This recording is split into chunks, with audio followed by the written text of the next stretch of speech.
Well, I guess we are at it again. We have a new chapter in the saga of Bailey Butler or Phoenix Academy versus the Jamaica Football Federation. And the casualty in Jamaica is truth and the football, the sport of football. Now, we all know that the JFF has had been had all sorts of issues with corruption and cronyism over the years. In fact, that accusation goes way back. Even during the days when the captain, God rest his soul, was in charge of the thing. The difference, though, was that during that time, the captain was providing some results, and so the average Jamaican who followed the sport and who was aware of these issues were kind of more prepared to sort of turn a blind eye to the charges and counter charges of corruption and cronyism because them had something to cheer. In the last couple of years, though, that is not the case. And so the current administration of Jamaica might add in at the same levels of corruption and inefficiencies and cronyism, something that them just can't escape, just seem to be front and center. Now, on the other side, you have Butler, who regard himself as the gift, the God's gift to football in the country. See himself as, without doubt, one of the best coaches, the best nurturer of talent, identifier of talent. And with reason, him can make some of that claim, satisfactorily, safely, because you see it. He has the distinction of getting a number of his players placed in, football organizations around the world. Of course, his two biggest names right now is Whisper, Dujan Richards, and of course his son, if you will, Bailey, who plays for Aston Villa. In fact, Bailey only recently re-signed a new 5-year deal with Aston Villa, and so and he does well for Aston Villa, thing. But the Bailey who play for Aston Villa and the Bailey who turns out the black, green, and gold for Jamaica are two different people. If you look at his success at Aston Villa, it has never, in reality, in a meaningful way, been transferred to the Jamaica football program. I think he has scored maybe 5 goals for Jamaica over the time. But the expectation that most Jamaicans have of his contribution to a Jamaica team, given the track record that he has, in his club responsibilities, it has certainly not been forthcoming. And so the question it begs is, what then would be fueling this kind of discussion that his own management seems to be using and wielding prodigiously over the JFF to get him back? I mean, the media houses out there have basically publicized that there was a meeting between a particular individual at the JFF, and it looked like the coach was also a part of that too, and Butler to sort of ink a deal, a sort of a program that would see the JFF have a return of Bailey within the Jamaica lineup, as long as it included other players with the Phoenix from the Phoenix organization, both at the senior program and at the under 20 program. My view is that if we really are going to do that, then what we're doing is horse trading. And how does that fit with the whole business of developing a national program where each club within the structure of Jamaica football gets an equal opportunity to have their players get a chance at selection? In addition to that, there were some other claims that are making for Bailey, that which essentially is saying him is a star player and him needed to be treated differently from the other players in the squad. Now my view is that if Bailey are gonna play for Jamaica, him have to be governed by the same regulations, rules, structures that affect all of the other players, right?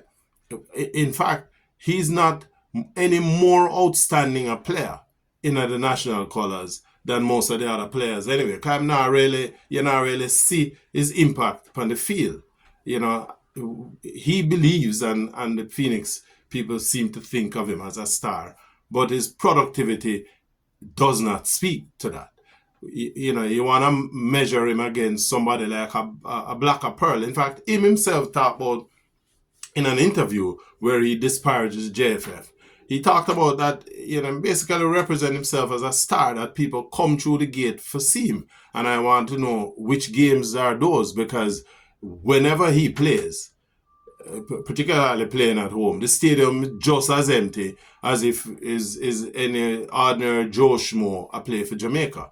So how you justify that, right? And then more importantly, his own productivity does not support the arguments being played. I'm not taking anything away from him playing for Aston Villa, but him playing at Aston Villa will have a setup, will have players of equal or greater skill and talent than him, and is essentially playing the football to a program that says the team is working together to work the ball around the field to the player that is in the best position, that is able to maximize on the chances. That he finds himself on the finishing end of a number of those chances and has capitalized on them is a credit to not just him, but the structure that Aston Villa has that surrounds him and provides the support to him that he in turn is able to reciprocate to other members of the team. That is not the same situation that applies in Jamaica. And so this thing about him making himself out as a star is without merit. It has nothing, no basis to show that. So how then do you then take that lack of delivery, and then because he's play for Aston Villa, he needs to, it's a pity them now say him have to fly in his own private jet when him to go up on national duties. He need to fly first class, he need his own room, he need his own private security, etc., etc. The football program in Jamaica can barely stop a stalebred cat. So how we going to finance that? You want to be a star in a team that is able to bring up some of the other players. Take a look. I'm not a big fan of Argentina football, but I watch the game. And you look at the role that Messi plays in terms of how he contributes to the development of his own team, right? How many players from the Argentina team have the stratospheric significance, impact on the game that a Messi has? But on the field, Messi a play for Argentina. And so, when we look at a Jamaican, what we say is a little upstart youth who, man make a money and nothing wrong with that. Cause, you bust your ass and work hard for that. But to disparage your team, when you ask for these conditionalities, you are essentially saying that you alone are play the 11th position on the field, that the other players are insignificant, and that we have a coach and a JFF setup that allows itself to be taken down the road, right? To accede or to be willing enough to accede to those requests. It also speaks to their own incompetence. It speaks to them looking out for themselves rather than looking out for the development of the Jamaica program. But then what can we expect? Jamaica is the most corrupt country among the most corrupt of countries in the world. And so, and what makes us have that title? Because the people of the country corrupt, right? And so the people who make up the JFF, the people who make up all of these different organizations, they come from the same corrupt population. So it's not surprising that everybody want a position, they might operate from a position where is what is in it for me, right? And so for the coach who is a foreigner to be impacted by this level of corruption, because the corruption in the country is significant.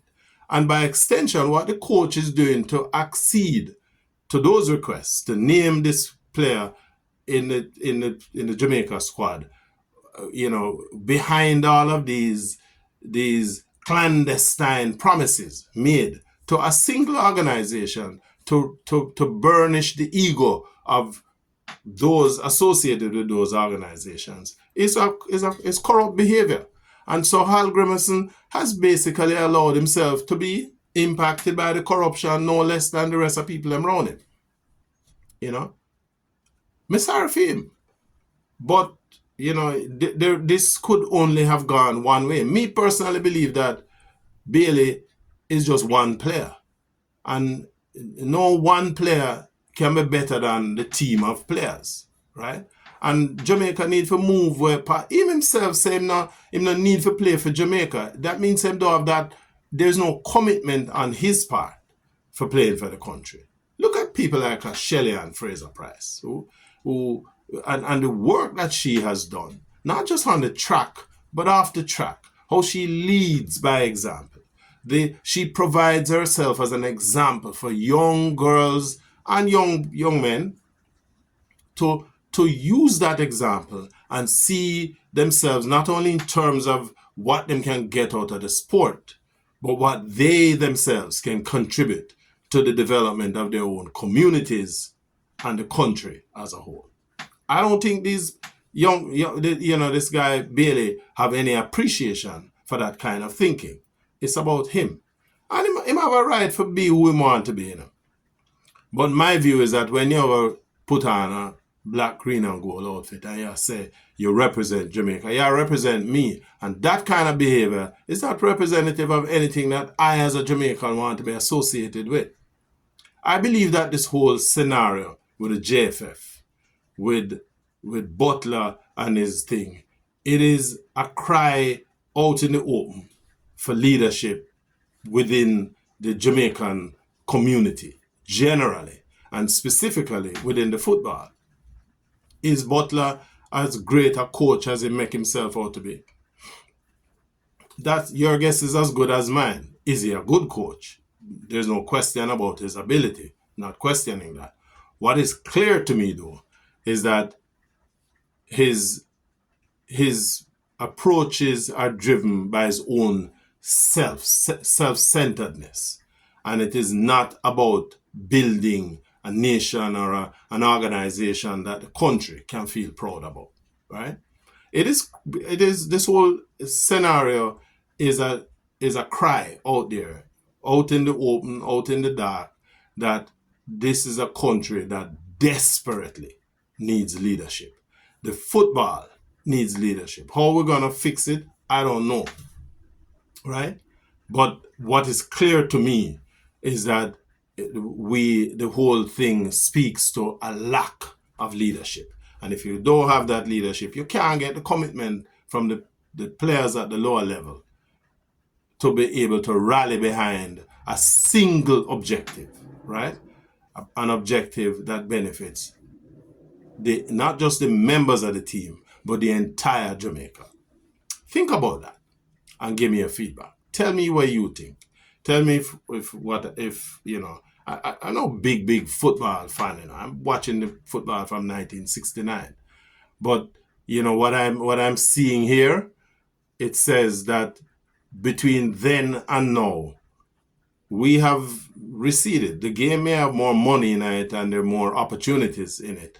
But the participants, particularly at the administrative and support level, lack that vision and lack that ability to see the role that they play as bigger than them own selves.